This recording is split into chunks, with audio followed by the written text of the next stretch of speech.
Hi guys, ഇതാണ് നമ്മുടെ മറ്റൊരു വാൻ്റെ ഏട്ടാ.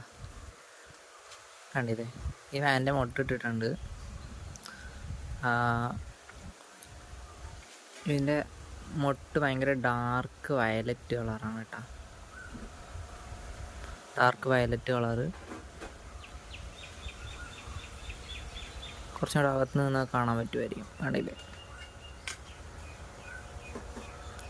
ഇത് ചെറിയൊരു വാൻ്റാണ് കേട്ടോ. ഒരുപാട് ഒന്നും ആയിട്ടില്ല, ചെറിയ തൈയാണ്. പക്ഷെ അത് പെട്ടെന്ന് തന്നെ പൂവിട്ടിട്ടുണ്ട് കേട്ടോ.